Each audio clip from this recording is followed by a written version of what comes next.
Oh my gosh, welcome to the very much not live stream of the Concord Nilamananji. My name is Molly, and I'm going to be your GM for this adventure. I'm going to go around the screen by the way that I see everyone. I don't know what y'all see. So first to my right is one of my friends, Scarlett. That's just above you. Just above me. Hi, I am Scarlett. I am very excited. Are we doing character stuff, or I'm just introducing characters myself? and pronouns and. Okay, perfect. My pronouns are she, her. I will be playing the character of Oddysey. Are we describing? What's the vibe? No, you can give like a light thing, but we're gonna go do like an in-character description later. Perfect. Okay. You'll be playing Oddysey. A young, well-to-do lad with adventure on his mind. Oh, with adventure on his mind. And now going around by the way that I see it, my friend Grumblebee. Wait. Hi, I'm Grumblebee. Go ahead. Adora. What are Oddysey's pronouns? Oddysey's pronouns are he, him. Cool. Okay, now please back to Grumblebee, who is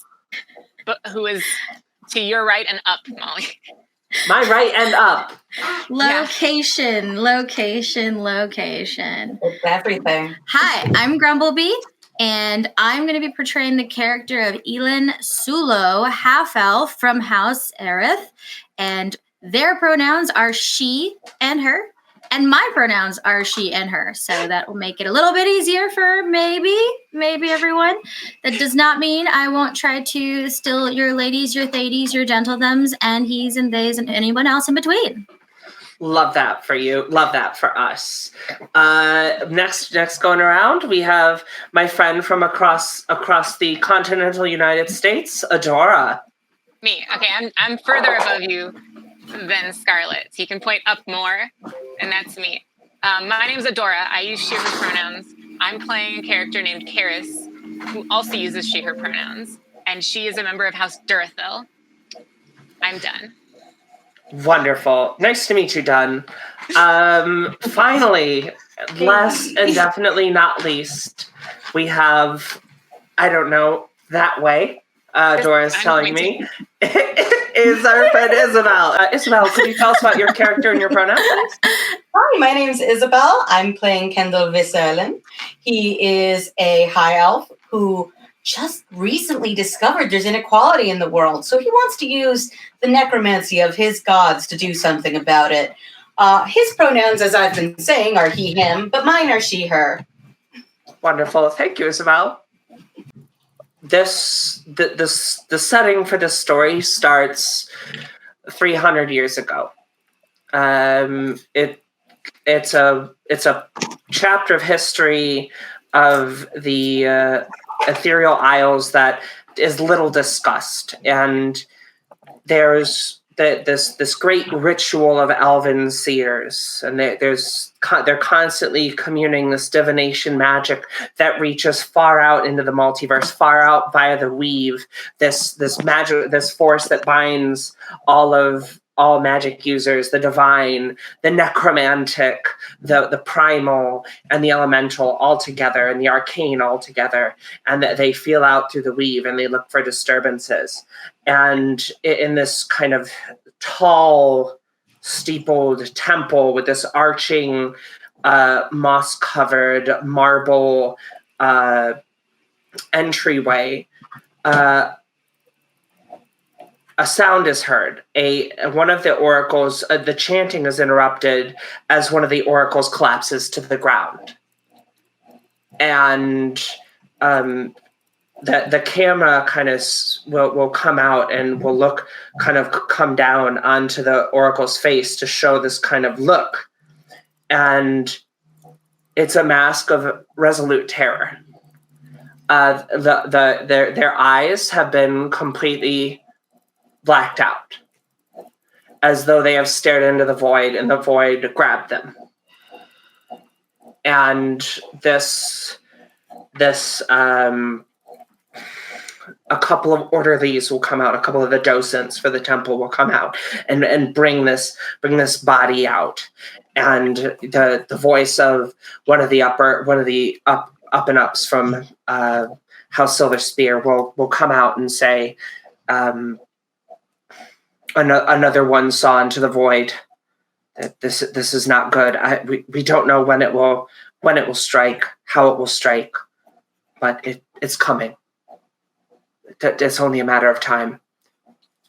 Maybe this one, when he recovers, maybe he'll be able to tell us more about this.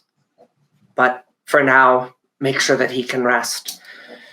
And so this kind of every 15, 20 years, the void collapse comes to one of the oracles, and they see this horrible vision of the twisting maw coming from the south of Graduil.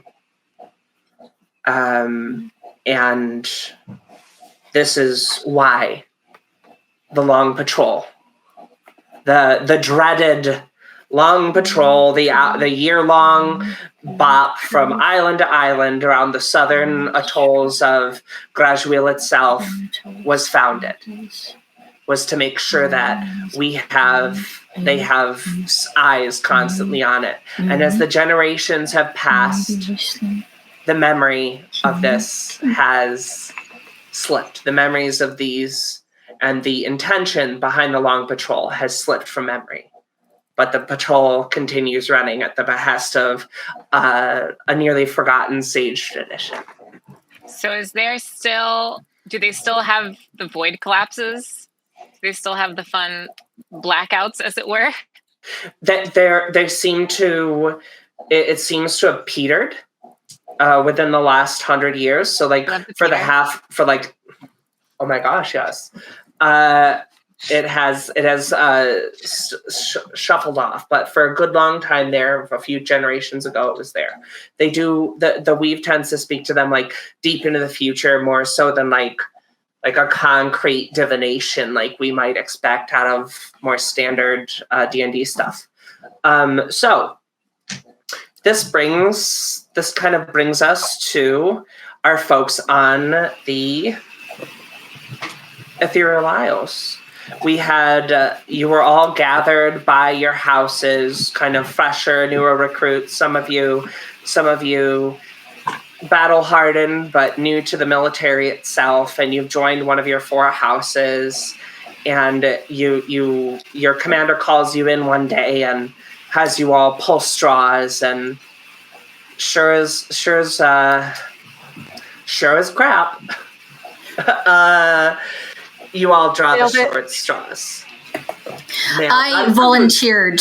Oh, okay. I volunteered. Just wanted to get out. Doesn't mean you didn't draw the short straw. You maybe just you took a piece of paper and. I have no idea what to speak of. I volunteered. I wanted this.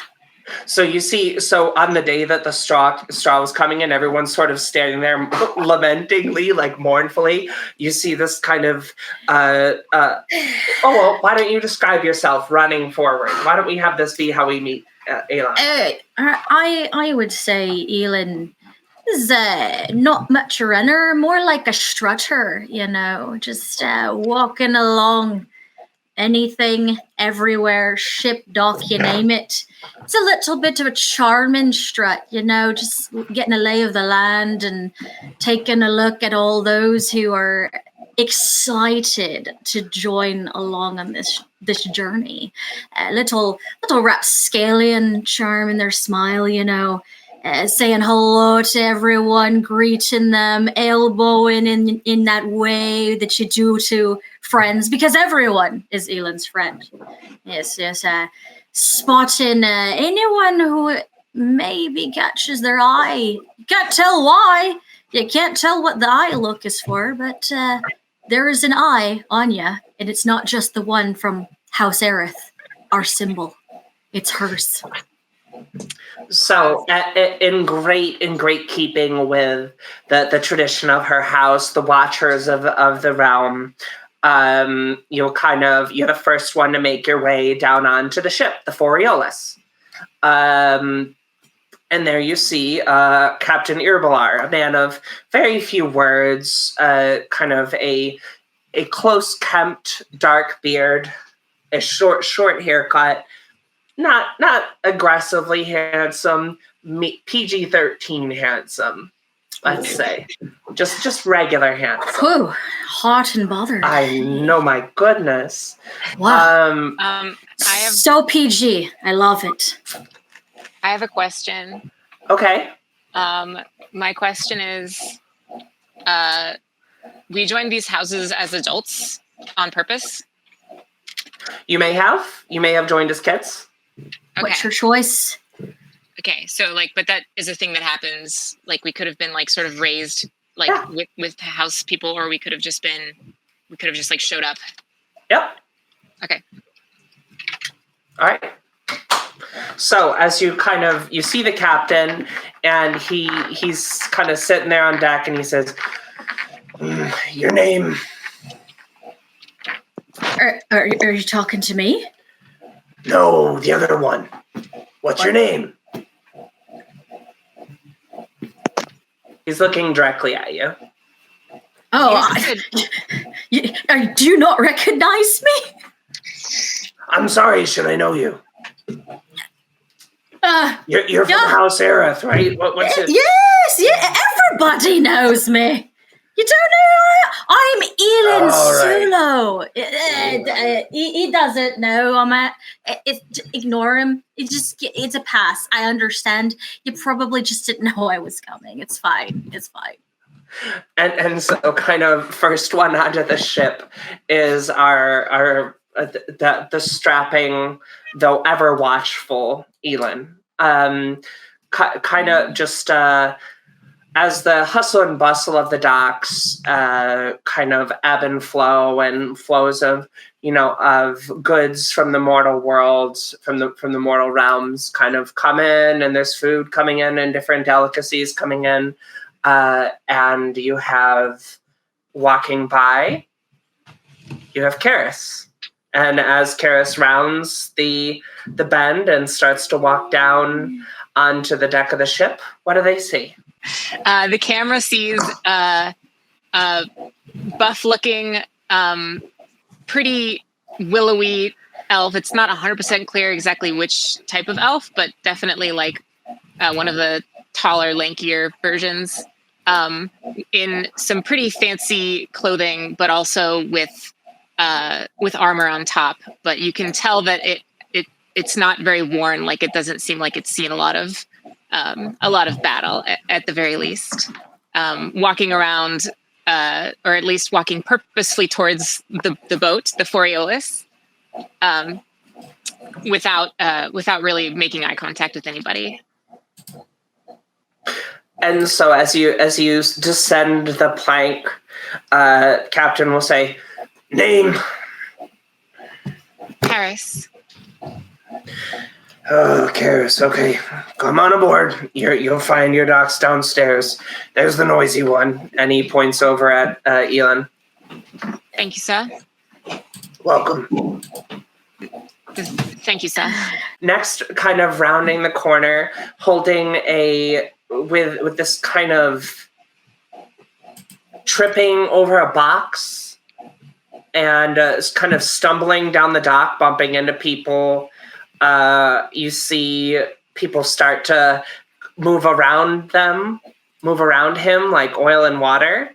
And you see, what do they see, Scarlet? Oddysey is a tall, kind of lanky, young, indeterminate age, youngish gentleman. He's got previously coiffed hair that is sweaty and plastered to his forehead. He's very nervous, clearly. And as he's walking, he's muttering to himself under his breath. And if you were to hear what he was saying, his internal dialogue, he's desperately trying to figure out how he's going to introduce himself to these people on this boat. So he's going through it and he's like, "Hello there, friend." No. Okay. Have you seen the weather? No. We are the same race. No. And as he just slowly makes his way up to this boat, he's just completely oblivious to everything around him, making his way up the gangplank.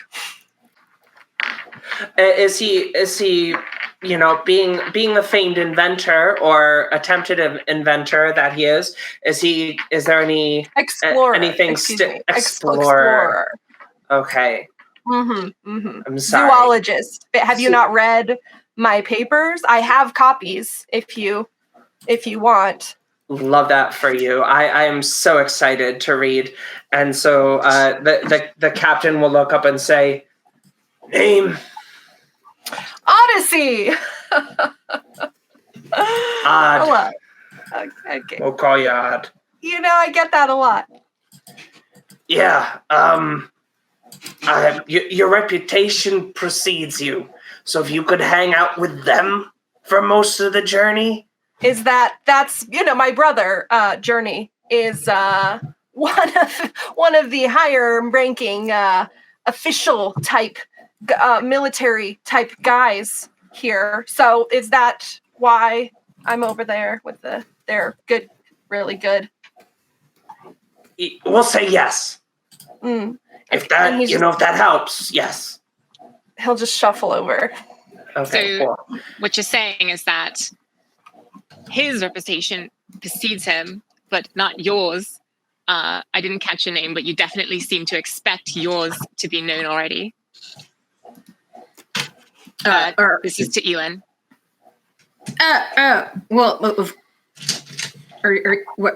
Do you know who I'm? Do you know who I am? No, of course not.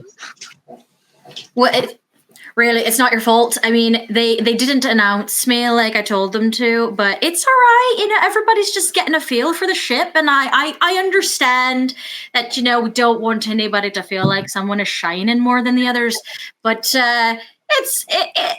it'll become apparent. I was wondering too. I also didn't get an announcement, and I thought that was odd. Thank you. See, understood. They know how this is supposed to work, and it's a thing. This is a very exciting opportunity. I mean, I volunteered to be here. It's really once in a lifetime, honestly. You thought that was odd? No, I'm their odd. name is Odd. Hello. Hi. Nice to meet you, Mr. Oddysey. Shakes your hand very fervently. You probably don't have to call them Mr., Mr. Odd is my father. He's not. Don't call him that. He doesn't like it. All right. Just call him Odd. That's what they told them. Just call him Odd. Odd. Is that what you That's prefer? what most people call me. Is that what you want to be called? That's what my brothers call me that. Sometimes people I encounter in the market call me that, and they don't usually even know my name. So I think it really suits me well. Mr. Oddysey, you're not answering my question. Is that what you want to be called? I've never really thought about what I'd like to be called. Right. I do think it suits me best, though. So let's just stick with that. All right. Nice to meet you. Then. And you'll see as he says that suits me best, you'll see the captain kind of like look up and like nod in agreement, and take a few steps back. And so you'll see the evil eye sitting on the kind of chest here of Eilhan. You will see, I think, our only rep from House Durathil, sitting with a white and golden dragon head, kind of over the lapel, is our dancer friend here, and of course, your silver spear, right?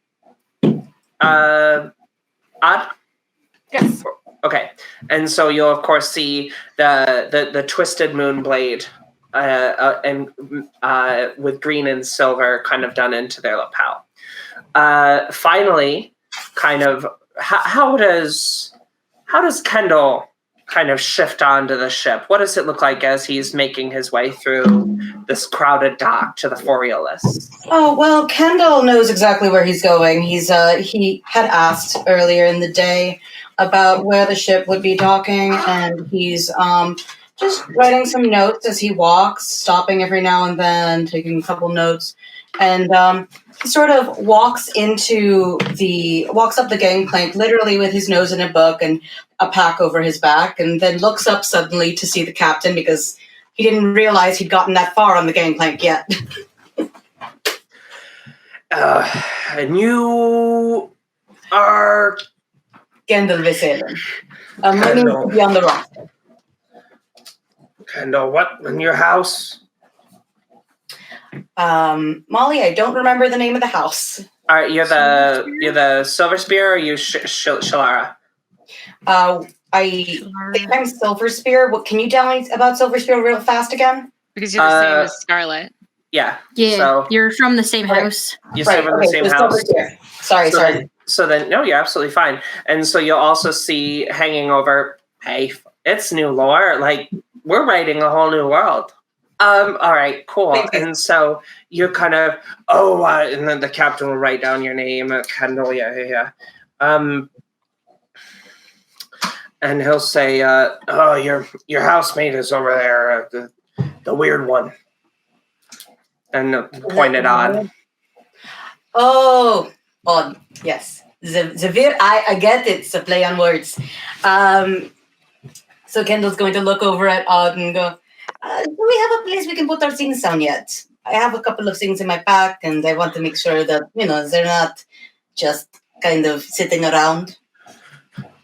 It's your Odd, friends. who's been very awkwardly laughing at everything anyone says, regardless of whether or not it's funny. Just looks at Kendall and is like, "Oh, thank God, Mr. Doctor Weiselin, we met at a science conference once. At the Mage Tower, those science conferences that they hold. You remember?" Well, I don't have a doctorate yet, but I am flattered you think I do. Yes, I believe we have met before. So I don't think we've had more than a couple of words to each other. It should be good to get to know you. I like As we educated spoke- people.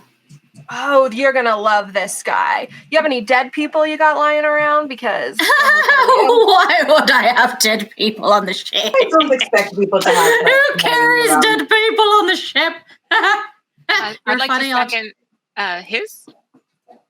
Yeah. well, if you make any dead people, all I'm saying is I know a You guy. don't let things go to waste.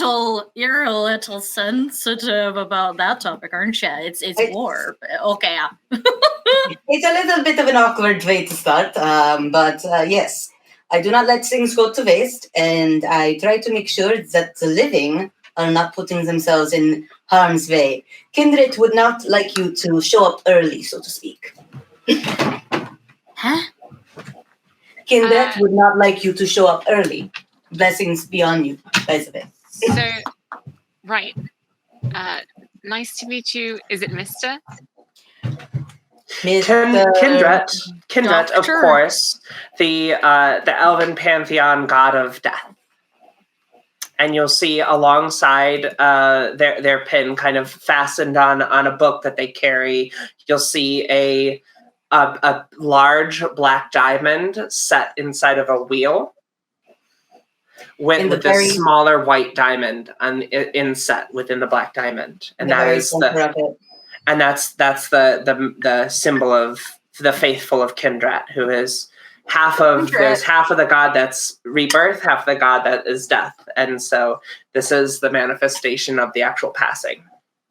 Yes, and as far as visuals, as I realized I didn't give any on Kendell, Kendell is a shorter person, not stocky by any means, just a little bit shorter than most people around him. He tries to act as if he is actually taller than most people that are around him, and he thinks that that's the case, possibly, maybe. He may or may not be wearing heels, but you can't tell because he is wearing pants that would hide them. And his clothing is very fine fabric, but it's very plain looking, as he's not trying to draw a ton of attention, but he has very, very high quality fabric anyway. How tall is Eilhan? Eilhan's probably on the taller side.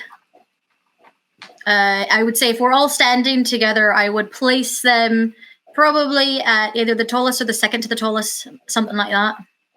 Okay. So do you mean is Kendell like kind of gangly and lanky, or you said he's short? He's shorter. I wouldn't say he's stocky, but he's definitely not gangly. And he's got very fine quality clothing all the time. It's just not very like in your face, loud or elegant. It's one of those things that you'd have to really look at it to realize it's probably more expensive than most people's paychecks should allow. Otherwise, I mean, he does have a little bit of a sunless look to him. Like, it looks like he spends a lot of time inside, probably missing a bit of vitamin D. I'm the opposite. I get a lot of sunlight. But he's otherwise looks healthy, dark hair, which probably makes the sunless part look that much worse. What kind of, you said that, Scarlett, you said that Oddysey, Odd has black hair, right? Blonde hair, yeah. Oh, blonde hair. Okay. Mm-hmm. Odd blonde. Yep. Isabel, what's the god's name? The god of death? Kindred. Kindred. Kindred? gonna elbow you uncomfortably in the ribs and be like, I always thought you guys were kindred spirits. Oh, Odd! Hey! Oh, I have not heard that ever. I haven't even heard it once. This is not just Carys. This is not the most tired joke of all of House Silverspear.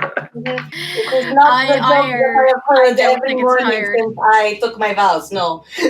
It's not tired at all. It is a gem, an absolute gem. Tired. You would That think just so, sounds but exhausted. you would think of them if you had not heard it as often as I have.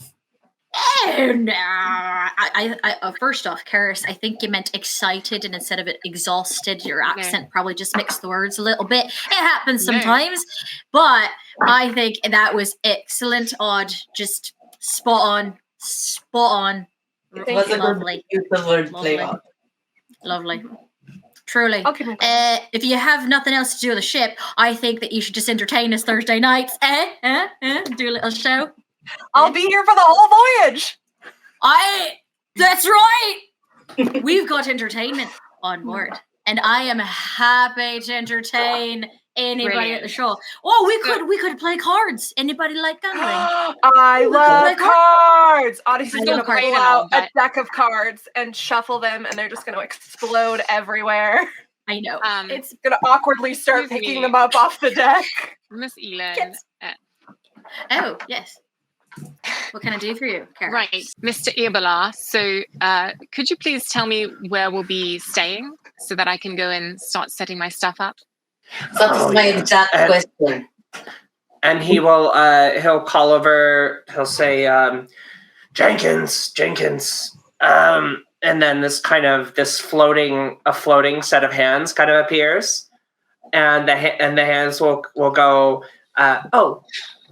and it'll do the hand motion and be like, show them all to the bunks, and they'll take you downstairs, and you have like your little hanging hammocks in the bottom of this kind of smallish medium-sized vessel, as Kendell would call it.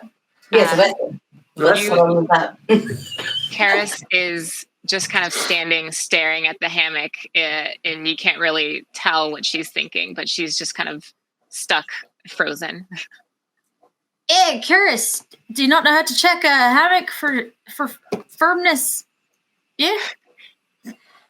Oh, I can help you. And then Odyssey starts to spread out your hammock and just immediately flips himself into the hammock, somehow trapped, mummified. Well, very good acrobat. And that is how you test this hammock is good. If someone would help me. Why don't you keep that one then? Brilliant. And Carys just goes over to the one that he had been standing in front of, and again resumes just staring at it, not really. All right, Carys, doing it's your anything. turn. Odd gave a explicit example. Now it's your turn. I'll just stay here then, will I? Yeah. Kendell If you want to take a nap. Kendell will approach Odd and say, "Very good, Odd. You have demonstrated how to not use a hammock. Very nice." And will help Odd extricate himself from that hammock.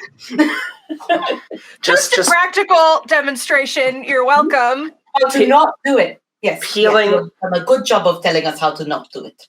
Just peeling the webbing apart. Like, it is ungodly tangled. It should might not be like functional after this. somehow the net interwove itself with itself. It should not be able to do this. They're two closed loops. It's like that magician trick with two rings and then they go like this and they're together. It's like that. But actually this fabric has somehow fused itself around that. You know, Odd, I don't think I've seen such a tangled mess since the first time I was trying to make a link with the weave. Yeah, it reminds me of another voyage that I once took with several very close friends of mine and great, colleagues that respect me a lot. But we had beds, so it wasn't like this at all. Was that the one that sank 2 days in or 5 days in? That's not a lot of very valuable data was collected on that voyage. So, sorry, I just couldn't help it over here. Were you involved in the sinking of those vessels in any no, way? absolutely was not involved. Oh no, Odd was just on board. Just bystander. Obviously, they're standing here right now, not to be insensitive. And if they didn't survive it, they wouldn't be standing here right now. Exactly. I am an expert on boat safety and evacuation protocol. And hammocks. Don't forget the hammock. And hammocks. And hammocks, as demonstrated earlier. Really. All you have to do, Carys, is the complete opposite of that. You get in it now, instead of get out of it. I get in it now. Yeah, get in it. It's a little early for that, don't you think? Yeah, go ahead, take it up. Carys You got to take her for a test drive. Pushing on the hammock, not confidently, and maybe starting to lift a leg and then putting the leg back down and then just kind of moving it around a bit. You're all right there, Carys? Oh, yes, of course. Carys, another leg goes up and into the hammock, and Carys overbalances and flips over onto the ground. I make a dexterity save to see if you land on all fours.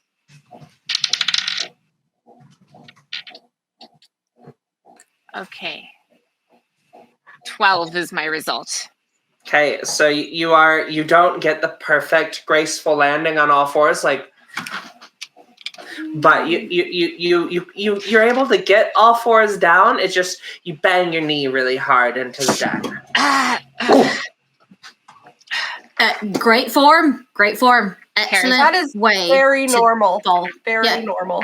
Carys goes red and I need to use the restroom. Just leaves. It's the other way.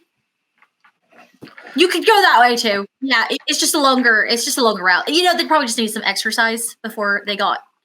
They're right there. I'm sure of it. She sucks away blushing. Perhaps when they get back, we can tell them you want to probably sit in the hammock first. You don't really step into it. Same goes for you, Odd. Try that next time. Maybe it will be a different version of your excellent technique, but you can tell me which one's better. You could do a comparison. I get the sense you're a well-researched person. I've slept in a lot of hammocks, so I think I got this. All right. Is that's where you learn to do the bound until you can't breathe technique? It's have you ever, there's a lot of research that's been done on security binding and compression, yeah. Being a comfort source. Mm-hmm.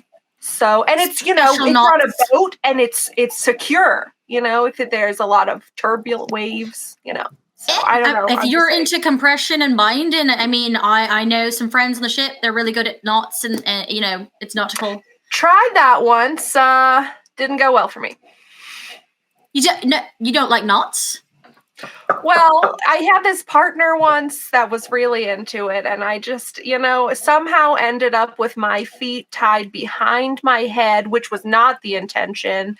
And then I was shoved out of a window. So I don't think. While you're at sea, what kind of knots are you tying?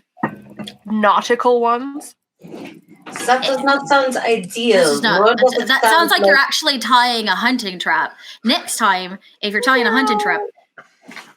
This was we had a really good relationship, this partner and I, so I'm pretty sure it was all above board, as it were. So you hear descending the staircase, bum, bum, bum. You hear Captain Herbalar come down and say, all right, well, Hey, Captain Herbalar! How's it going? Oh, I'm thriving, Eilhan. I am. If you can't tell, about to leave on a year-long trip to somewhere I don't want to be. What a pleasure it is. Look at you and these golden opportunities. Yes, just rife with opportunities. Hopefully my promotion will come after this. And his eyes roll as you see the kind of red and black glint off his house Shalara insignia. And he'll say, well, we're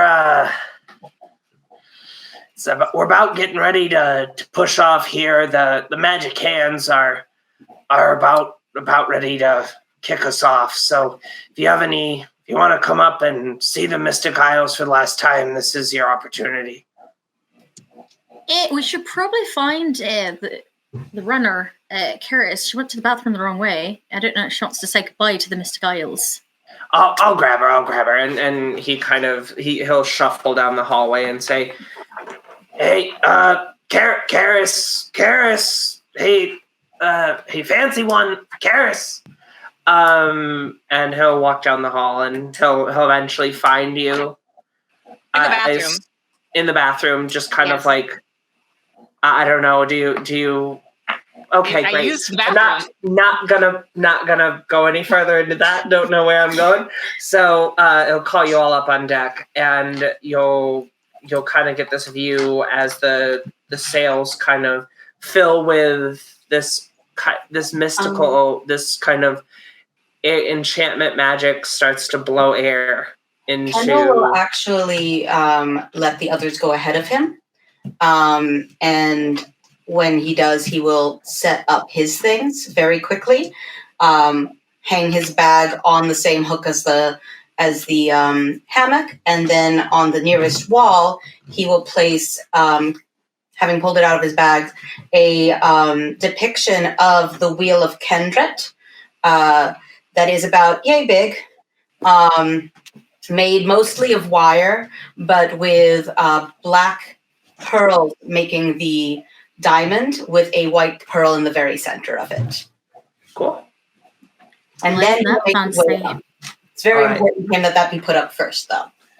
So you arrive to you all are kind of on the ship deck, and the sails are all furled, and you see stumbling up, walking in a very dignified manner, intentionally late, is the big K energy.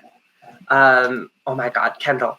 I'm not gonna let myself cheat out and just give bad nicknames to everyone because I have trouble remembering. I'm gonna learn. The player panel is there on your screen because I've been forgetting people's names too, but that's right there. That's fair. Thank you. Anything so for you watch these sails completely unfurled and fill with air as this mystical wind fills the sails for the first time. A sight you're going to see many times over the next year. But the sight that you won't see much over the next year is the Ethereal Isles. And so kind of something interesting I want to ask y'all about is, what is your character kind of leaving behind? What is left for them on the shore that they're going to miss?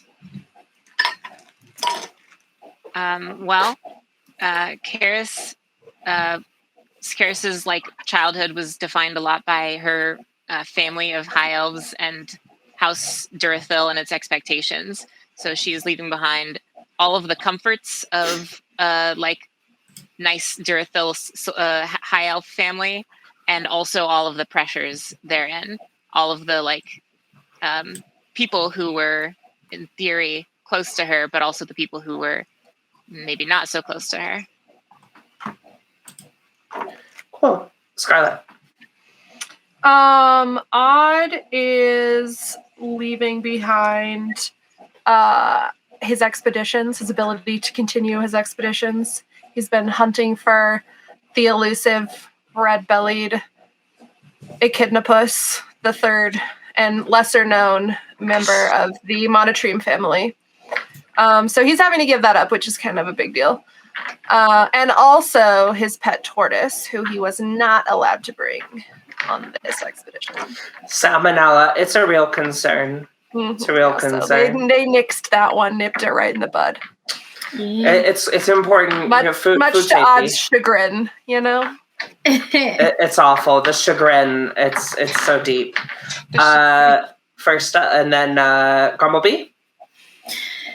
Oh, I'm going to miss really finely aged wine. They don't carry it just easily on these journeys, that? They think that we don't like to drink like the fancy nobles. I don't understand. We're really doing, the best work that could be done for everyone. I'm going to miss all of the good wine. And, I'm also going to really, really despise that the library on these ships is so tiny. Have you seen how tiny they are? There is a complete lack of smutty novels that they keep in Candlekeep. I'm really just not looking forward to missing out on all the new editions. I'm going to be falling behind. It's really just a tragedy, honestly, but I'm learning to get over it one day at a time. And I think I'm going to miss bees, honestly. Bees are wonderful. You just don't see them at sea very often. You just don't. I feel like I'm going to miss some bees. You all can lament with me. I understand. You probably feel the same way, truly. The bees. Save the bees. Save the bees. Can't help with the last two, but fermented camel urine, which they do often keep camels on voyages like this, actually really surprising stand-in for Elvish wine. Oh, I thought you were going to have something for the bees. I thought this was it attracts bees at sea. Oh, okay. Well, I suppose. No, can't help. No sea bees, just heebie-jeebies. No smutty bees and no regular bees. No Mason bees, slutty bees, none of them. I'd rather be reading smutty novels. It's written on the shirt under my uniform. But the bee is an actual little bumble. It's the Bumble app icon with the 3 bars. Okay. So, and Kendell, you're kind of, you stride up your holy symbol. You feel Kismet's or Kindred's protection over you. Yes. And looking out at your home city, what's in your mind? Well, Kendell is not going to miss anything particularly much because he feels he's been so sheltered that he's excited to leave a lot of that behind. He was in his family's estates for most of his life before he joined the priesthood. He joined the priesthood after he saw a little bit of what the outside world was like, and he's looking forward to joining the outside world even further and seeing more. So he's not really thinking about what he's going to miss right now. He may think about that later, but right now he's just excited. And he's not trying to make a big deal of it, but he's looking out towards the sea more than he's looking to the Isles. Wonderful. So this day will come and go. You'll watch the what's up for this day. When it's bedtime, Carys, in order to get into the hammock, just like stares at it for a while, and then just like kind of psychs herself up, and then jumps and lands. Attempts to just land in the hammock, ready to sleep. Eilhan is watching, very much watching, very closely by, just waiting to see what happens. Oddysey is also watching, and assuming that do you succeed? Does I don't know. Do you want me to roll, Molly? You're attempting to jump into a hammock? Yeah, make an acrobatics check. Yeah, okay. My total is 18. Okay, so you don't nail it, but you do get most. I'm gonna say you get 80% of your body in, and you as this kind of as an elbow and a knee kind of stick out of the hammock, and you're kind of wobbly wheel off to one side. You're able to get it right yourself after a little bit, and you're kind of sitting there in this netting. Is it possible if Carys wouldn't, shun away from it, if I did my athletics roll here to assist that maneuver and the parts of her that don't quite make it in, I just kind of slide myself, booty bump it, and help prop her up a little bit. Like, oh, I'm so sorry, I tripped a little bit, kind of nudged you into the whole hammock there. Very casual. I think Carys is able to figure this one out on her own, at least this time. At least the first time. I'll move in the direction in case, but if it's not needed, it's not needed. Most of the work there is in these kind of elven ships, they are able to, the reason they're able to run with a skeleton crew, which is y'all, is that they have this this stone that's kind of set into the mast. And basically what this allows them to do is it conjures a bunch of these hands, a whole bunch of unseen servants. And so a lot of the work is done by these 8 or 9 sets of floating hands. And occasionally they'll be invisible and you won't see them. And you'll just bump into hands as they're kind of just moving around to the next thing they're supposed to do. And it's just sort of a weird thing about being on these ships. So y'all are mostly like keeping an eye out. When you do come to port, your negotiators or whatever it might be, or your maybe the muscle to shoot crossbow bolts into situations that don't go well. So as this night, the thing that becomes normal is watching land slip over the horizon as you pass down from the Ethereal Isles in the far north above Vurmaret, the land of the Jinn, and you will ride by these. Sometimes they're ruins, sometimes they're rebuilding cities, but of the mortal races, the humans, the halflings, all these different groups that don't go through the same cycle of reincarnation that the elves do. And you always, the constant thing about your day-to-day is land disappearing. The waves, the sound, the feel of the ship rocking, and the wisps of the continent as you see them going by. And it takes about a month until you arrive to the ward of Admurs, which is one of the great cities. It is it sits in this nice, beautiful tropical inlet, and it has these.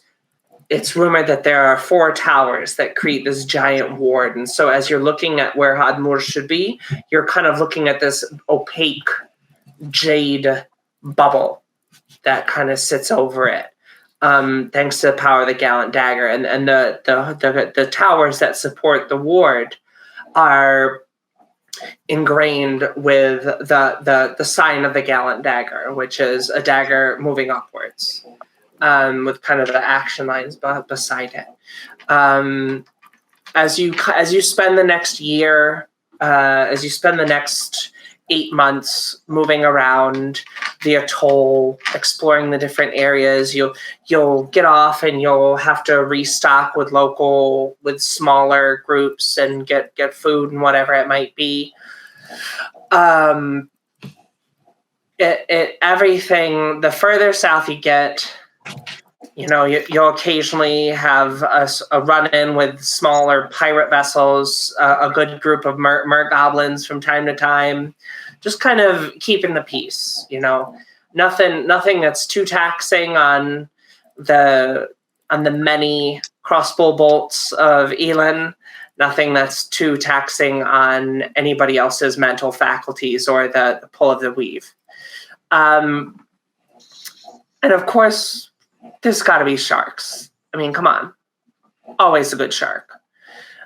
So kind of with this time that's passed, how have y'all kind of been, how do you imagine your characters spending this time? If you're not on watch, if you're not handling cooking duties or whatever your job might be, what else are you doing in your time?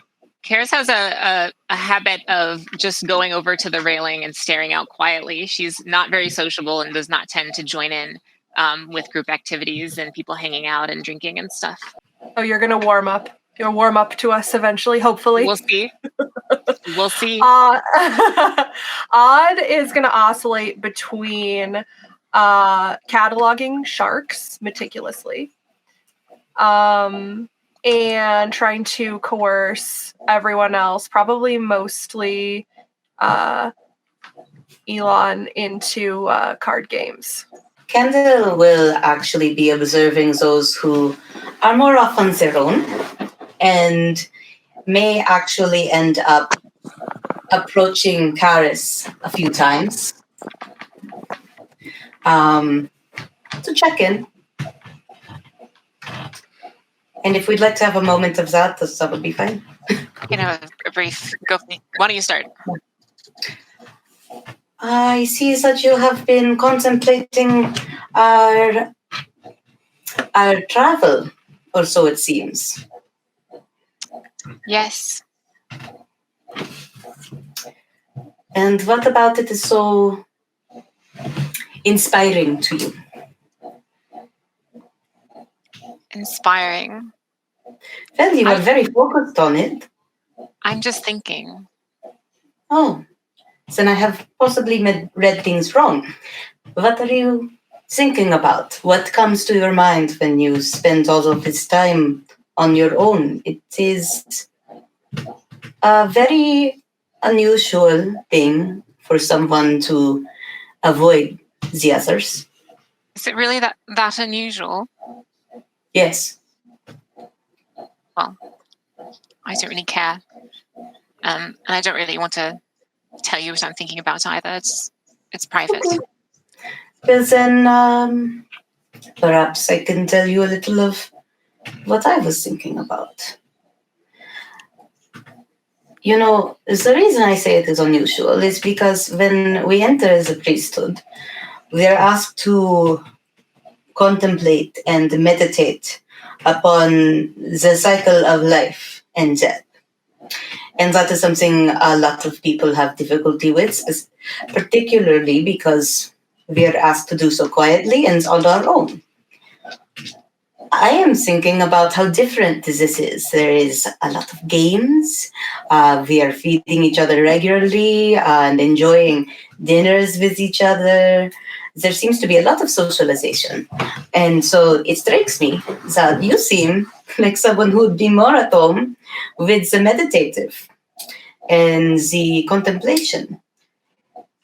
It struck me as so, and I thought, maybe there is something we have in common. Carys glances finally to look at Kendell for the first time since he showed up. I guess maybe contemplating is a hobby of mine. Well, it's a hobby of many of the enlightened. I have been contemplating what we will encounter and how Kendrick will guide us through our encounters. A proselytizing Love that. And so with this happening, Grumble. I am the first to wake up every morning. I like to get into the bathroom when most of my peers are sleeping and I don't know, get ready for the day, line up my do quite perfectly. Got to get the braid going on, the military issue bun in which I purposely pull out many hairs and make it look tousled in the most casual of ways, purposeful. I see a hand. Yeah. So, if you sleep, you are the only one of us who does. There's more people on this ship. Sure. Okay. The three of us meditate, and so we're probably all up before you because you need a lot more sleep than we need meditation. I don't know. Kendell likely spends a lot of time in meditation. Or in trance is what I meant to say. Trance, meditation. Yeah, I don't know if half elves do trance. I don't know if that's They do. Okay. You can. So, I believe You can sleep too. you're the only one. Well, they can do either one. I personally find it very pleasing to sometimes lay in one's bed, perhaps sharing polite company. But anyways, yeah, so I get myself coiffed in the morning and, we got our uniform, standard issue, whatnot, but it's really hot and I really hate humidity. So I have a tendency to maybe loosen up my buttons a bit and, expose a chest here and there, roll up my sleeves. Perhaps suddenly my long pants become pantaloons. Who knew? It's a lot of alteration going on here, but nobody cares. I shoot the crossbows. I do the bang bangy. Everything's fine. Everything's fine. I probably make it a point to say hello to every single face on the ship every morning. Everybody now definitely knows who Eilhan is. They have no question about that scarred Sulo. That's them. I make a point to kind of my hammock mates, who are probably these four that were likely very close in station, to go check on the things that they do, and I pay attention, a very, very detailed attention. For example, Odd, what shark are we cataloging today? I know yesterday we did A, B, and C, but what now is D? Tell me about that. And yes, we're doing the card games later. I've got Bobby and Jamil and everybody else that was saying that they thought they could. You got Jamil? He's so cool. I didn't think he would play cards with us. I convinced him that he couldn't beat me and he can't turn down a challenge. So he's coming. Mm-hmm. Okay. And he's got coin. He's got coin. I may have lost the last two, but I won't lose this time. I'm just saying, it's going to be great. So he's coming. Don't worry, we got the regular game. It's going to be a thing. It's going to be a whole racket. You'll see. Remember last time you invited someone cool and I spilled ale all over them? Yeah, but now they got a crush on you. Oh, I don't think I was supposed to say that out loud. He got a crush on you. So does she. Because that was twice, actually. Which one are you remembering? Odd is just beet red at this point and stuttering incoherently. I like your makeup today. It's really lovely. Truly brings out the pungency of the color of your skin. It's just sweat. I'm really hot too. Really, I completely understand. But you look lovely. You're glistening. Just my natural glow. It's really quite lovely. The naturalness. I mean, honestly, who can compete? Come on. Have you seen Kendell? They would love this. This is like the complete opposite of their complexion. It's like complete other side of the color wheel. Honestly. I'll go get them. I know that sometimes they kind of like to do their thing and they get all quiet and they start doing the proselytizing thing. And I know that they think they're helping, and sometimes maybe they are. Okay, but other times I have seen people walk away crying in fear that they're going to do something to them in their sleep. So, give me 1 second, Odd. I'm going to go see what Kendall's doing. Hey, Kendell! And so you'll look up and you'll see the captain is just sort of, as he does every day, just sort of standing there quietly, barking orders at the set. There's these sets of unseen servants flittering about the deck. And you'll see one of the set of hands has this little red ribbon tied around it. And what was the name of the cool person that you said? Jamil. Jamil. And Jamil. On the little set of floating hands, it just has a little red ribbon that says Jamil.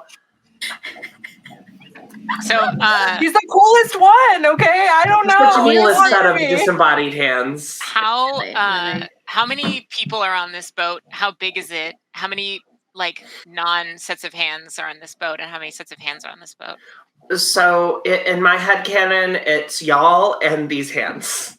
Okay, so there's not other people on this Catch boat these hands. In my, Kindred, bless these hands. Like, honestly, bless this home and bless these hands, Kindred. Catch Like, these let's hands. go. But yeah, in my headcanon, it's just y'all and this artifact that kind of really makes things going. You are the GM, and so your headcanon does get to be canon. Yeah, I thought that works. But is it like a is it like a kind of a small ship? It's got like a captain's quarters and then our bunk and then just like a head and a galley and that's it. Yeah, there's a place to cook. There's there's waste, there's a restroom, there's all that stuff. That's what I said. I said the head and a galley. My nautical knowledge is limited, so I'm going to be learning so much from you. I take it it's like a Coast Guard ship. My military days, I will just go with that back knowledge. So, Kendell, where are you? There they are, always hiding in that corner in the nice room with the cushions. I haven't told anybody that you found the good cushions, all right? I promise. They're all yours. You can tell anyone. I'm willing to share. They're so not only for me. Oh, did you want a cushion, mate? I could talk to somebody for you if you like. No worries. Yeah, I'll keep that in mind. It's not like that. It's just that I'm not trying to keep these for myself. No, you're not trying to get those people to come like die in here so you can do your thingy thing, No. right? It's not one of those. Okay, just making sure. I know. Anyone's journey to Kindred. We all take our own time. Yeah, most of us, when the time is done, we stop and then we just like stop. But I understand you're like going because utility or the things that you say about useful humans and being. I know. I've heard it. I understand. Yes, those aren't those people anymore.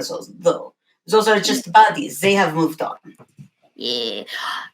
Speaking of the moving on, I think that just like a few people are a little bit nervous around you.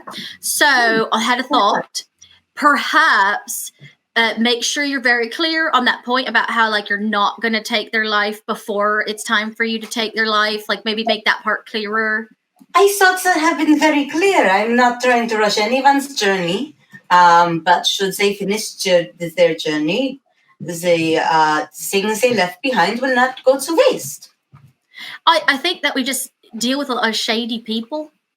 And they're kind of used to like, the behavior of people hang around Baldur's Gate, for example. And sometimes people renege on what they say. So, I don't know, put it in wording. Maybe don't make them sign it in blood. That might freak them out. But, like a contract. Or I don't want you to sign a contract. I think you get the point. You're smart. Do you think very that smart. some paperwork would help? It would make it more official. So that I will only use what they leave behind once they have already left it behind, and I will not rush them in leaving it behind. Yeah, follow your own fate, because we want you to live the life that you have been bestowed. You lovely. I sound like I'm writing a novel. I think you get the point. That could actually be a very good line. I need you in my life longer than you think because the magic and the music of your soul, it sings to me, Are you writing a song right now? I think I might be writing a smutty novel. Sounds like you're writing a song. So it sounds like a love song. Is that what you were going for? I should do that. What if, you make it a song, you could have a song and then there's like a little jingle so that people remember your whole spiel. I was just thinking. I could help you write it. Yeah. Well, there are very many songs about Kindred. Mostly they're Don't about- get it in your head that you're gonna be dead before your time, because Love that's that not one. in the rhyme. Eh? the good. wheel keeps turning good. and turning Eh? at different times for you and for me. Huh? Yeah, no, I like it. Keep going. Eh. We could put some bass on it. Boom, boom. You know? Eh. Yeah. I don't know. It's not my talent, but perhaps we can work together, figure something out. No, I know who's musical. Well, I know who's got rhythm. I know who's got rhythm. What's It's rhythm? Carys. Carys has excellent rhythm. Hmm. Really, I would not have guessed that. If you pay attention to them when they're like on the field, I know we haven't had really big skirmishes, but if you pay attention, they are very, very like, there's like a count in their movement. There's a certain live motion that they have. It's almost as if they don't so much stand still as flow through motions, it seems. Oh, you like the motion of her ocean? I see what it is. I like it.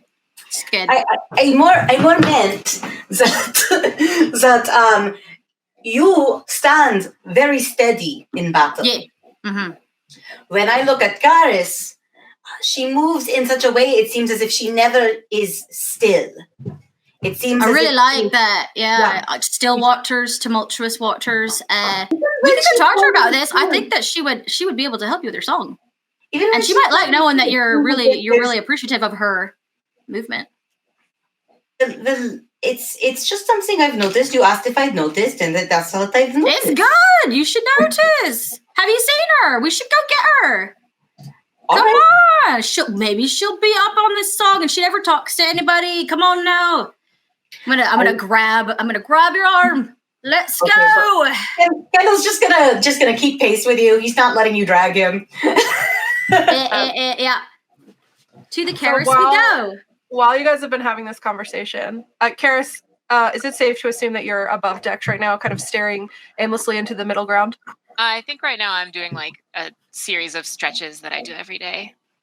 Are you above deck? Yes. So while you two, Eilhan and Kendell, are having your conversation, I'm gonna just sort of like, I'm up on above deck also, sketching sharks, and I found myself next to you, which I think doesn't happen and was not on purpose, but now find the absolute need to fill the silence because Oddysey is very awkward. So you probably don't even notice that he's there, but he's like, so sharks. A lot of people actually think that sharks have to keep moving to be able to breathe and pass water over their gills, but that's actually only a small percentage of sharks. Most sharks actually are able to fill their cheeks and then shove water over their own gills, so they don't have to do that. I've often thought of you as a shark. Excuse me? Because don't people think that you have to move to do the gills, but you are just good at pushing water over your own gills. He's trying really hard. It's very clear. He's trying. Listen, Odd. I mean, I appreciate it, but I really don't get what the metaphor that you're setting up here. Sorry. Well, you're graceful like a shark, and you've got sharp teeth. You think so? Your canines are really nice. Carys blushes at that.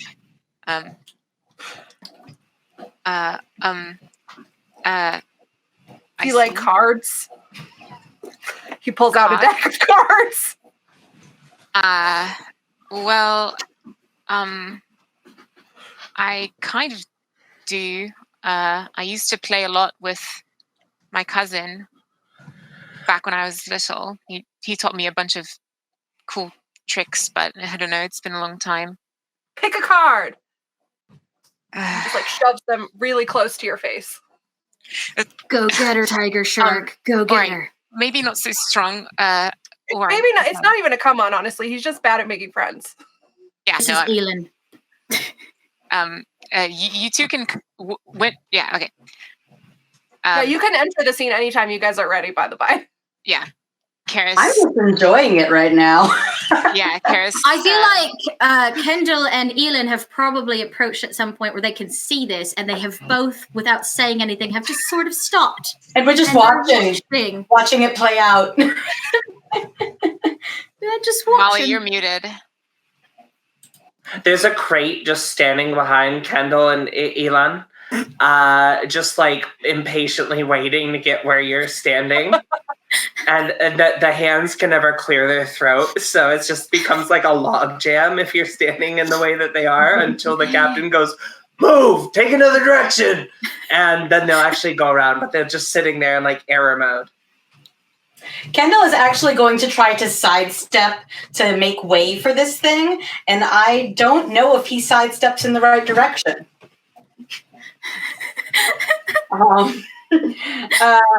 He does not. He does not sidestep in the right direction and ends up just shouldering the crate. It's not. Does it knock over and hit the floor, causing a commotion that the two can hear? Oh yes. This is a disruption. Okay, so Carys looks over at the crate, sighs in relief. It's been nice talking, but I'm gonna go investigate that. So yeah, see ya. Odd just like reaches around and picks his own card. Proceeds to do the trick by himself. A hand comes by just for Odd. There's Yeah, he offers it to one of the floating hands. A good card.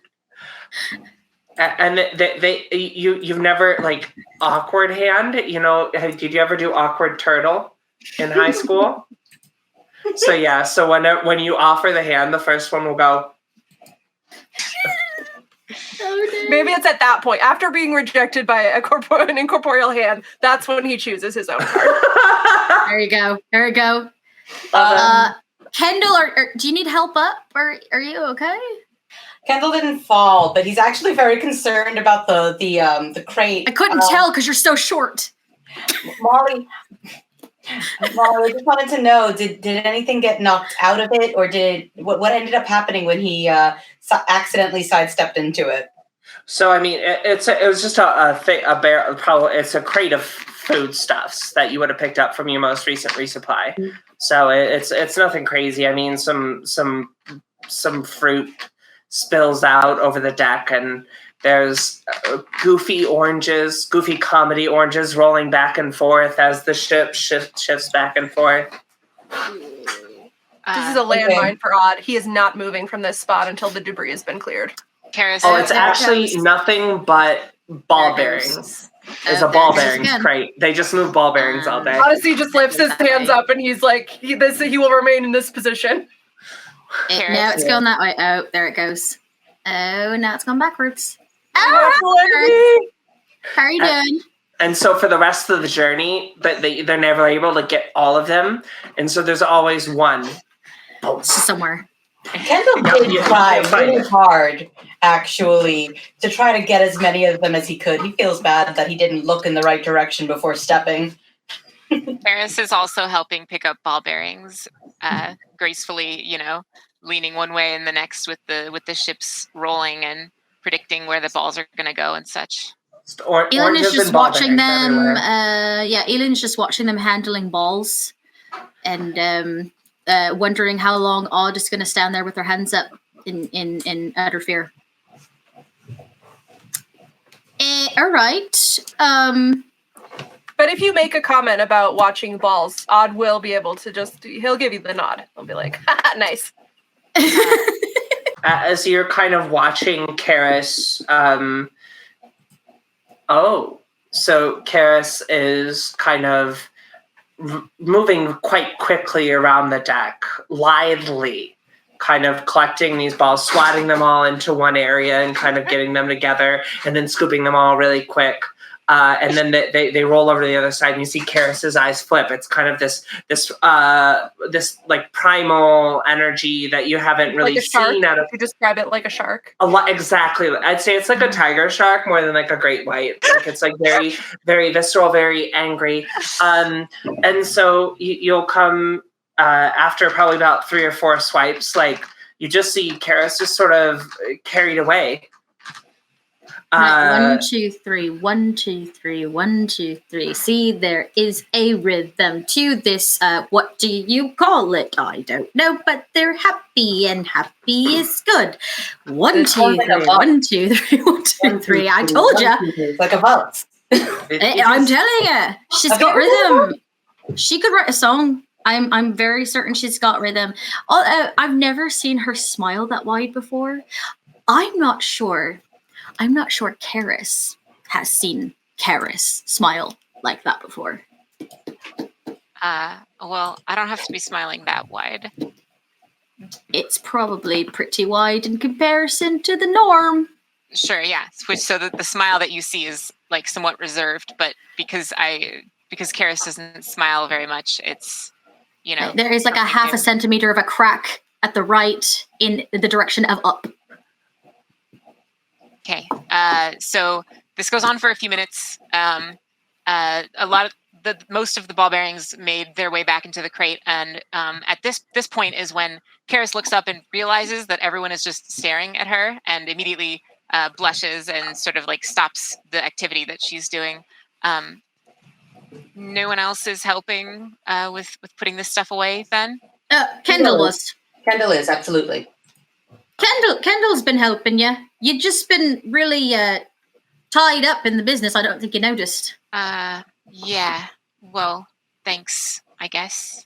I don't know how this happened, but I mean, I guess I'll leave the rest to you anyway, and sort of like embarrassedly starts to walk off. Where are you going? I very much appreciated your help. Mm-hmm. If you want to continue, I would continue to appreciate it. There's quite a few of these going around the ship. Oh, there goes another one. I just saw it. Carys's eyes like dart to that direction, seeing the ball bearing like move across, but then she hesitates. All right. Well, I guess if you need the help. And she returns to the activity of rescuing ball bearings with you, but this time less like erratically, still rhythmically, but more like just kind of like going with the flow. I'm going to walk myself over to Oddysey because I have no fear of the balls. And I'm going to present my hand as though I'm asking for this dance very dramatically, which is really just me saying, I can tell you're afraid to move. Odd is in panic mode right now, and his courtier upbringing just automatically, he just folds into a bow immediately. Bowing back, right. And then I'm gonna say just absolute panic. He's just gonna grab Eilhan and just like pull her into waltz position. All right. It's just Eilhan will respond with whichever hand goes. If you're playing the waist or the shoulder, whichever. Automatically. Oh yeah, it would be this way. It would be this way. All right. He's leading. She will follow along. Yeah. And you may lead, and I shall stabilize. Let's go. Thank you. No problem. And we shall dance with me stabilizing and them holding on for dear life. As these threads kind of occur, and as the waltz of Kindred is composed, and the never-ending search for the few ball bearings that are left. Occasionally, one will pop up, and you'll see. Oh my gosh. You'll see Carys chase after it for a little bit, and you'll see a little bit of that spark, but then she kind of brings it back in. I need to take advantage of the scene because it's the two of us dancing on the deck of the top of the ship, and these two are darting around searching for balls that glint in the moonlight, and we're ridiculously dancing in the center of it. I want to turn to you, Odd, and very comedically with my best smile, my best glinty smile, say, you know, as a half-elf, I am normally immune to being charmed. But for you, I'll make an exception. Odd is side-eyeing very panickedly the ball bearings, and I think at this moment probably will choose to an ill-timed jump at a ball bearing that is nowhere near him, but he is desperately trying to avoid. Oh, acrobatics, hold on. Can I make that jump look like an excellent dip? Oh, that's a natural 20! Roll at disadvantage. Roll at disadvantage. Okay, I'll roll one more time. And that's going to be 18 plus 3, so 18, 19, 20, 21. Okay. That's pretty good. So you are decent. you're able to hold him up. It looks like a somewhat convincing tip. One of the hands walking by gives one of these. I caught him. Jan, I caught him beautifully, Eilhan. Thank you. Never have I been less afraid of my mortal peril. You know, I've been in your position so many times. I've been the dippy, so I understand what happens, the fear and the terror of being dropped. Yeah, I got you. As the months go by on the ship, these events continue to happen. The waltz is written, the chasing of ball bearings, the panicked dancing of Odd and Eilhan continue throughout the many months. One evening, as the months kind of move along, it's a colder evening towards the middle of your journey, and we find Eilhan and Carys down getting ready to turn in for the night. Carys is staring down, preparing herself mentally for the leap she's taken now for 100 or so days, and is just kind of rocking back and forth. Okay, I can do it. And I'm guessing that the other two might not be there because people are like meditating, perhaps. Yeah. Perhaps. I'm gonna cough. Oh God! Sorry, I think I got like a barnacle stuck in my throat or something. A set of hands comes down and offers you a lozenge. Carys, thank you. Carys, who was rocking back and forth, apparently does like stumble at when you do this enormously loud and disruptive coughing sound, and like turn around towards Eilhan. Hi, can I help you? Oh, thank you for the lozenge. Thank you for the lozenge hands. No, I just had like something stuck in my throat. Like I said, I think I had like a barnacle or something. Yeah. Sorry, I'm just coming to get in my hammock. You know, a funny story. I remember the first time I had to learn how to use a hammock. It was quite a thing, let me tell you. I gotta say, you're much more graceful at this than I am. But you know, the first time I tried to get in one, it looked a little similar to what happened to Odd something like 8 months ago. You remember that? Except that I also broke it and almost broke my ankle. It was like a scouting thing for little young elves in the woods, you know. But they told me that I was trying too hard. So they said, you're trying too hard, and you almost broke yourself in the process, right? So's the little troop leader says to me, you just gotta relax. And I'm looking at him. Relax. It's a suspended bed. It's floating in the air. There's nothing underneath. How do you relax? You know what I'm saying? It's like when you're a little youngin', it's such an odd thing. But he tells me, you just gotta relax. All you have to do is take a deep breath, turn around. This is where it gets crazy. Tells me to turn around. Turn around and sit down. I gotta tell you, scared the crud out of me. It's floating in the air. You can't see where your bum is gonna be going, right? it's like a trust exercise with an inanimate object. So he tells me, relax and sit down. So, as you're describing this, Kendell, who is in the room, is overhearing you. So he's actually going to stand up from his hammock and demonstrate as you're playing it. I thought it was crazy, because people can get into hammocks like in the most lovely of ways, yourself included. You're doing it with such flair, such beauty, such poise. No, not me. No, not me. I'm over here breaking strings and fabrics and everything.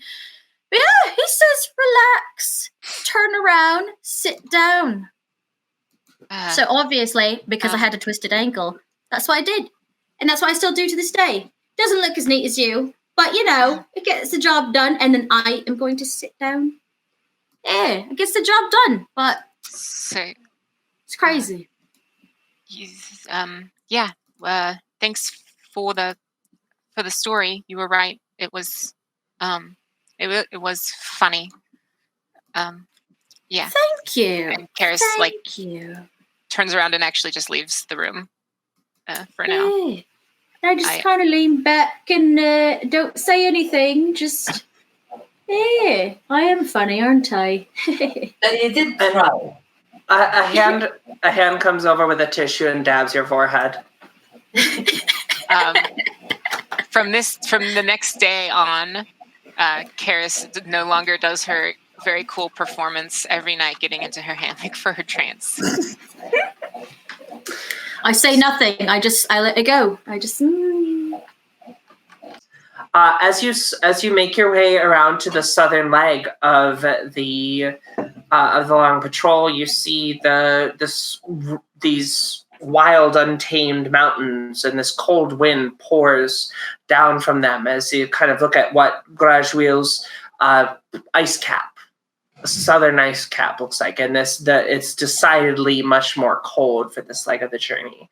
And as the weeks and the months go by, you start to come back into more tropical, more not deciduous, more temperate waters, and you'll start to see islands that look normal, but the whole of the forest or any of the vegetation is completely flat. It looks like it's just been just completely flattened. And the villages, the places that are marked on your map as like trading posts or places that you would go to restock along your way, are abandoned or empty. That's not good. So this brings you to and as you've stopped and you've investigated, and it just seems like the people there have disappeared. What about the fauna? Are the animals disturbed? Are they still living there? Have they also evacuated? There's one really disgruntled. So you'll kind of come across. You'll see a very disgruntled monkey, unable to climb any trees. Banana crops have been decimated. It's a travesty. But otherwise, yeah, I mean, like the fauna still seems there. Sometimes they're, they clearly have suffered some kind of impact, and you see like birds with crumpled feathers. Or I have a question. Hit me. So when we do see these things, these abandoned places, there's no hint of any bodies left behind or anything like that. And do we see them from like the ship, or have we gone in to actually look at them? Yeah, as you go in, like some of these posts are look completely abandoned. It just looks like one day it looks like everyone just left. Like ships are gone. Like there's not like just ships sitting there and wait. It just looks like everyone just dipped. So would you say that it looks like people packed up and left, or would you say that it looks like people just rushed away? Like maybe there's meals still on tables, or beds left unmade, things like that? Yeah, it looks like people rushed away. the further that this cold wind carries you northward, back towards Admurs, back towards the ward, the great glowing jade ward of Admurs, these islands that were mapped out just become more and more eerie. And you come to a kind of one of the more rough parts of the journey, where the captain is sort of forced to have everyone on deck, and you're sort of zigzagging between sharp rocks. You're cutting sharply to make it through this series of kind of shallows, and a storm starts to kick up. As the night progresses, the storm becomes progressively more and more violent. As you're sort of the captain is forced to kind of dagger the ship through these cuts, and you see him standing there resolute. Not looking good. Who's got your highest passive passive perception? That'll probably be you. Maybe. Where is that on here? Yeah, where on this character sheet is it? While the captain is doing his level best to make sure we don't sink, Kendell would like to support him by casting guidance fairly often on him. Okay.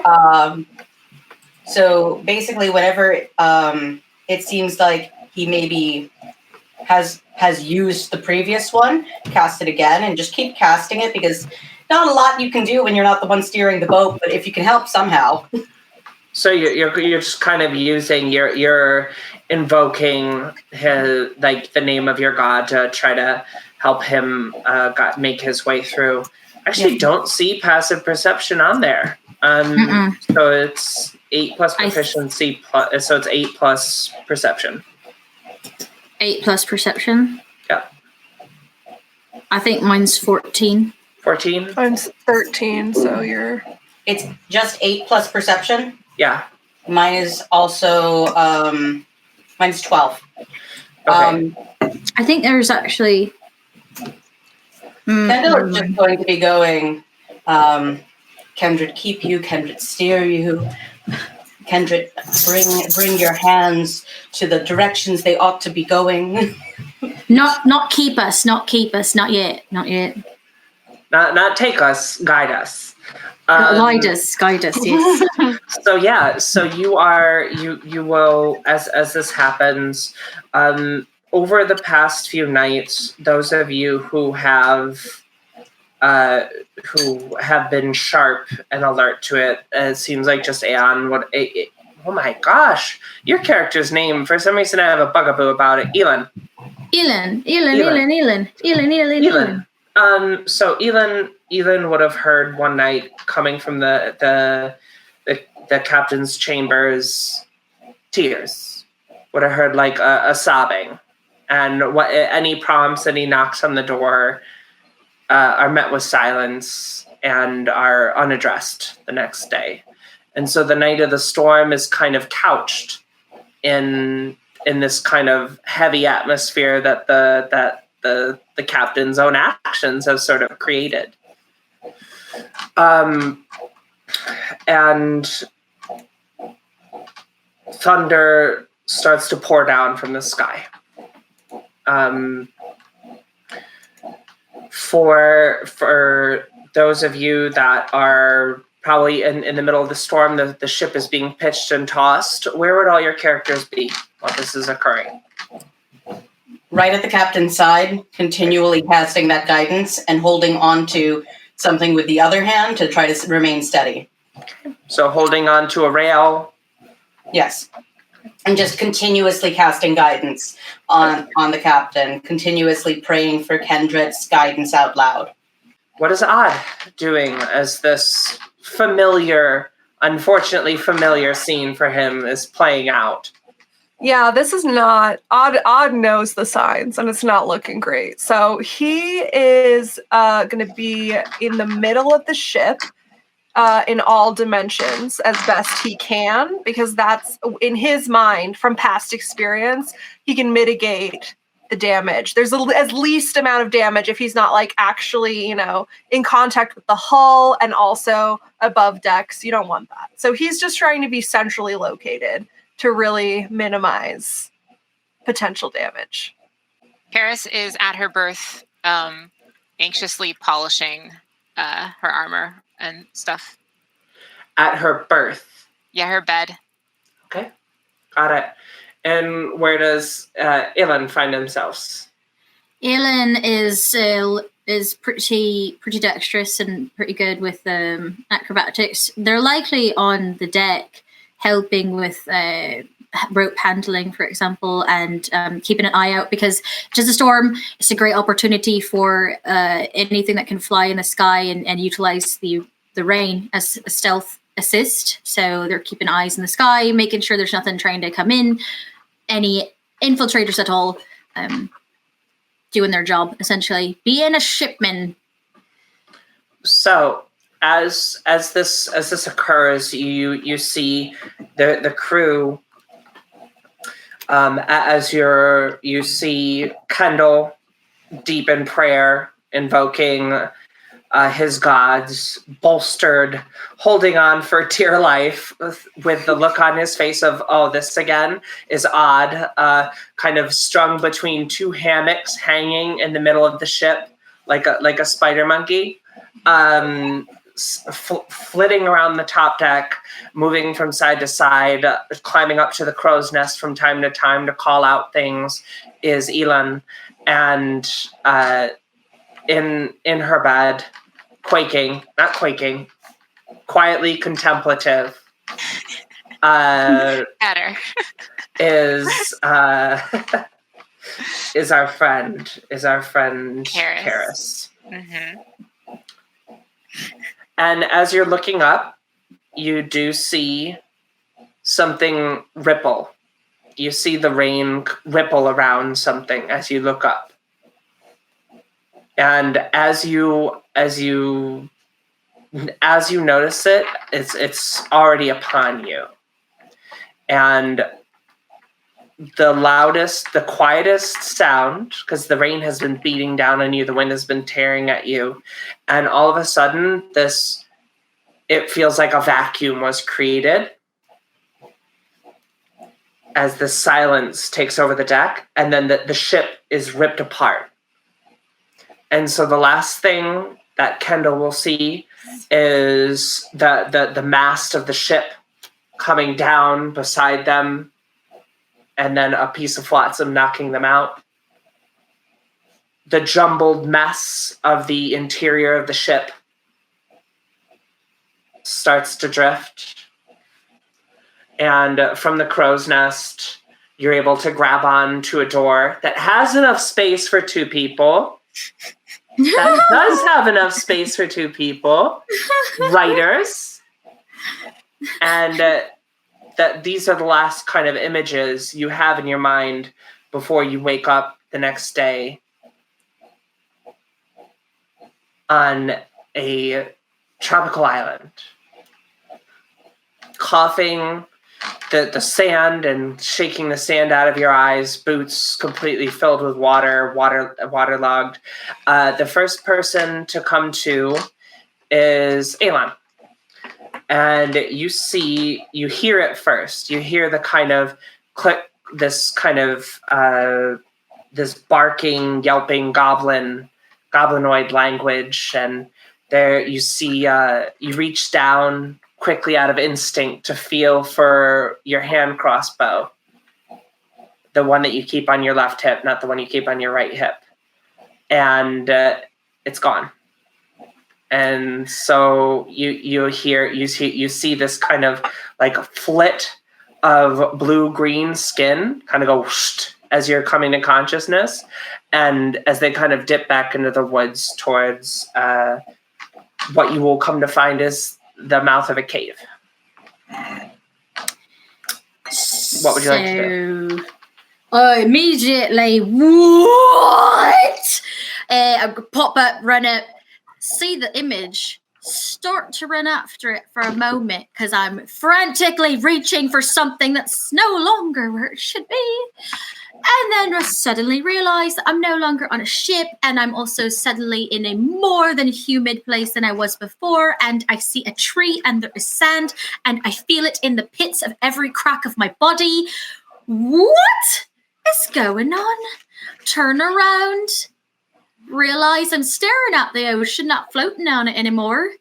And then immediately start calling out for my besties, who I don't know the location of it right now because we've been torn asunder. There is flotsam everywhere. There is parts of the ship that weren't there before, now disconnected from each other. And I'm going to now start screaming out their names. And for Captain Irby. So the first person you see kind of tangled up in a mass of flotsam, terrified, the first person that you spot is actually just a pair of eyes poking out from a precariously it's kind of like a bunch of boards seem to have coalesced around them, but there's like nails facing in, and so they're sitting there terrified. And so the first thing you see is help, help, help, help. And it's Odd, who has just kind of been trapped in this prison of nails as they escaped it, and they're like help, help. Okay, Odd. Yeah, I'm not sure what parts of you are like actually stuck in nails or not. I'm not going to touch you. Can you move anything? I don't believe that I've been impaled. All right, so like if I actually like pull you up, you're not going to start screaming? You're not going to start screaming, are you? This is not the first time I've been in this situation. All right, I'm just making sure. Okay. I'm going to reach into this crevice. I need you to tell me as quickly as possible if it's your hand or something else, okay? I don't know what's under there. This is my hand. It's going into this hole. Is it touching you yet? Keep going. There's something wet. Feels a little bit wet. Keep going. All right. No. Oh, there it is. That's my hand. There it is. That's your hand. Okay. That's my hand. All right, we got your hand. Okay. All right. Grip mine. Grip it good. And I'm going. I'm gripping. Right, I'm gonna count to 3. 1. On 3. 1. 2. No, I'm already. It's up. Oh well, what do you want me to pull? It's just a little bit. It's just a little nudge.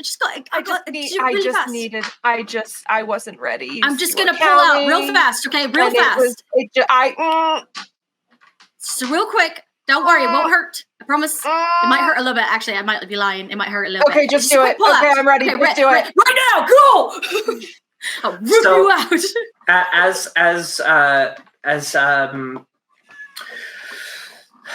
As Odd is wrestled from the flotsam, clinging to a mast, all four hands clinging to the mast, drifting in on the float is Carys. And you see floating surreptitiously beside you a backpack.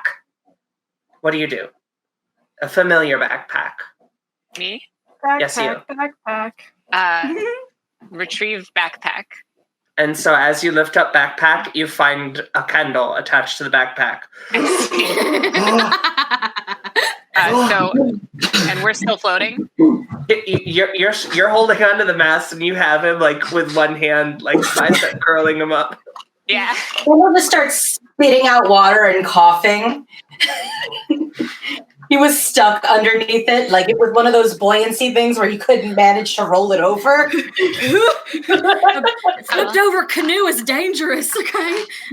It's quite fortunate that you thought to bring supplies, since it seems like we're going to need them.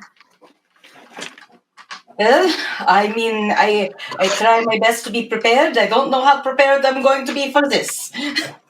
Have you seen the captain? The last I saw him was on the boat. Are you okay? Are we okay? Where is the boat? Well, I mean, here's some of the boats. Carys pulls Kendell up further so that they can hold onto the mast together. He does so right away. But I haven't seen anyone else so far. As for your other questions, yes, we will be all right. I think that we'll probably reach the beach in just a few seconds here. Well, I thought that the rumors about Odd causing the shipwrecks were just mean rumors and gossip. But I feel as if they may have a grain of truth at this point. I asked about that. I don't hear this, right? I'm not close enough to. Okay. So you never told me about that. I even brought it Because up. I thought that people were just singling the poor boy out. I didn't think that it was true. Well, as you can see, that wasn't necessarily the best decision.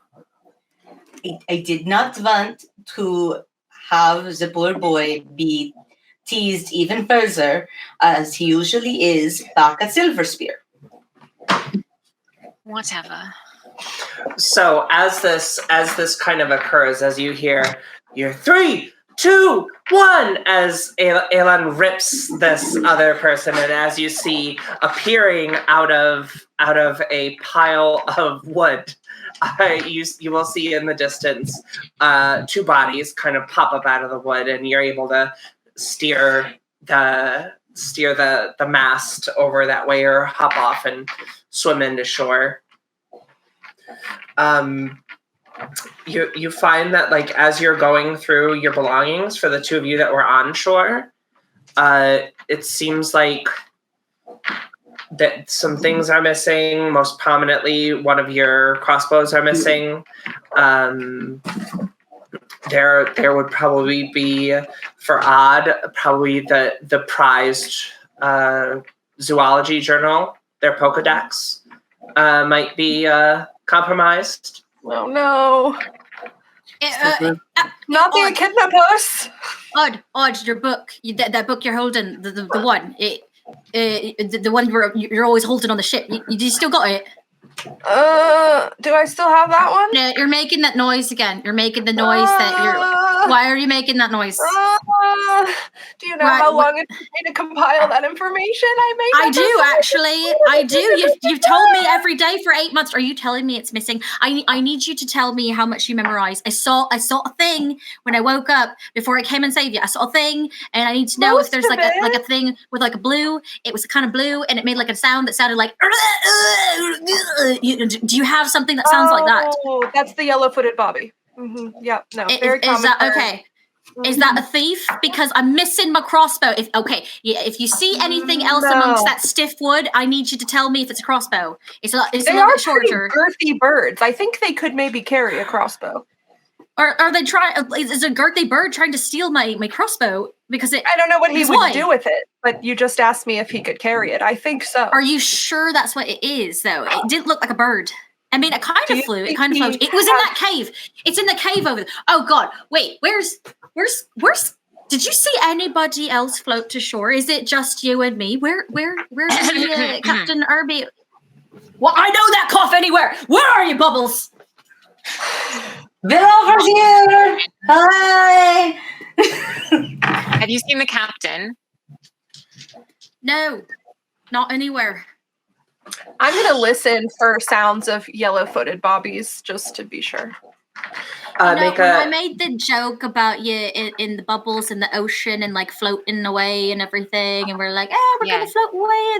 I didn't really mean this. Just for the record.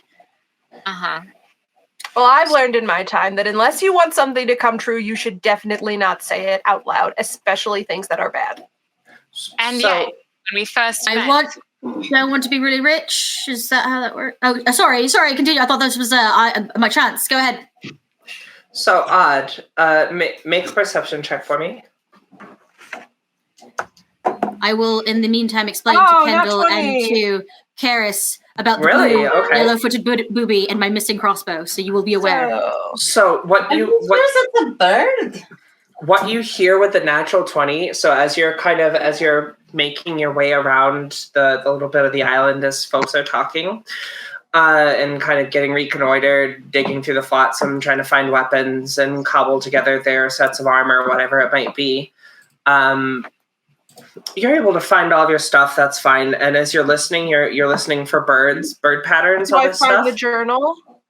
You don't. It's got the. Oh shit. Okay. But you will, with a 20, you will see like webbed kind of claw prints in the mud heading towards the cave, and you will actually hear down the cave kind of some of that kind of that the grunting and burbling that Eilhan had intimated, as well as fluttering of wings. But it's not a yellow-footed bobby, definitively. It sounds like a wider wingspan than a typical bobby. Okay. If you had a bet, it would probably be like a 3-foot wingspan. Okay, I'll start with that Sizable. information, and then I'll get to the other.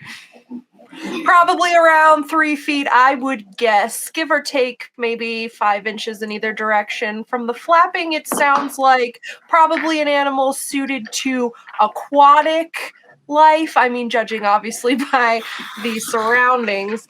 But I mean, I would normally assume that the bones, he's gonna go on this way for a while All until right. someone stops him. Brilliant. So, should we go try to make contact with the folks who live on this island, since we are now unable to leave?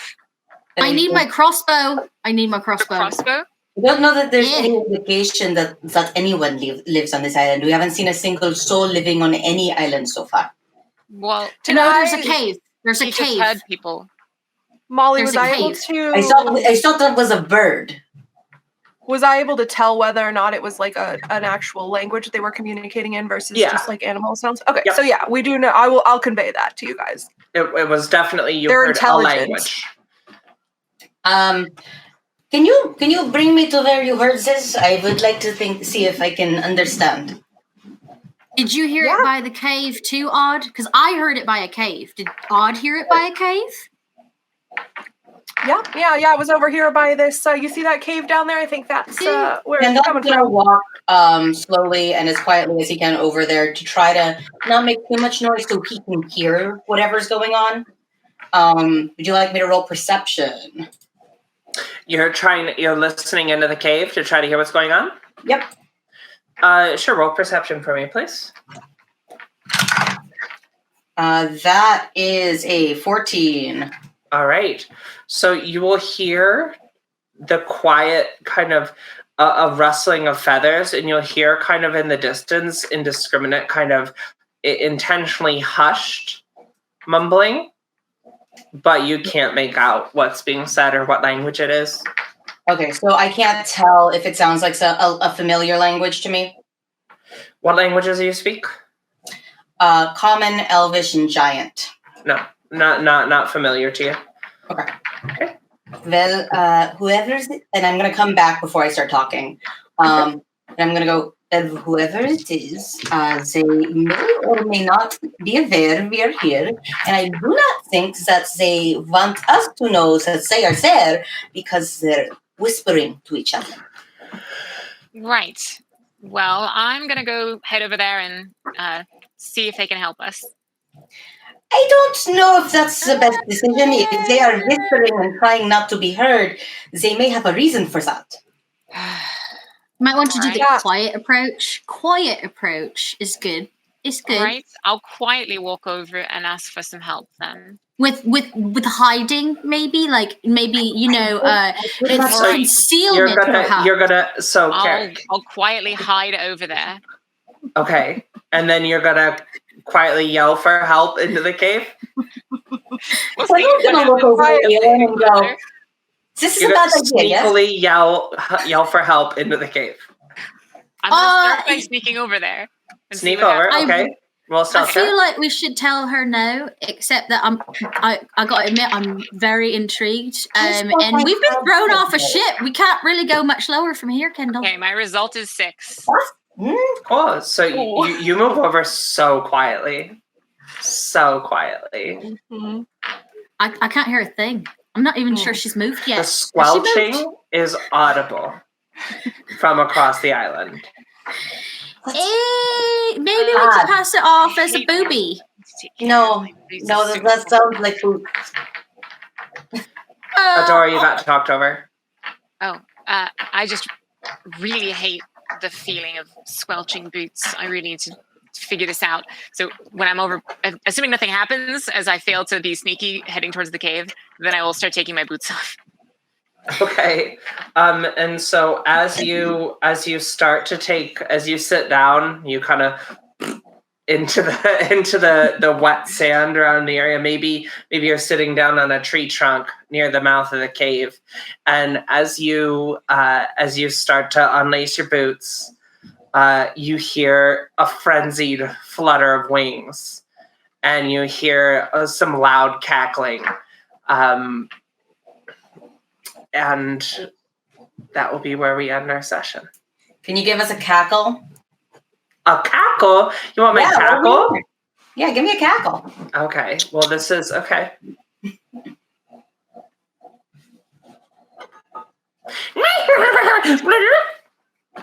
Nice. Nice. That's a good one to end on. Top tier. Good cackle. Top tier As cackle. the rest of us watch from the distance, the very quiet approach of our dear friend Carys, like, honestly, we should stop her, but at the same time, how much lower can we go? Hey, you go, Carys. Kendall's like, I thought I was clear? You stealth your way into there, boo-boo. Go get him. I've done worse. And you hear, just the beating voice.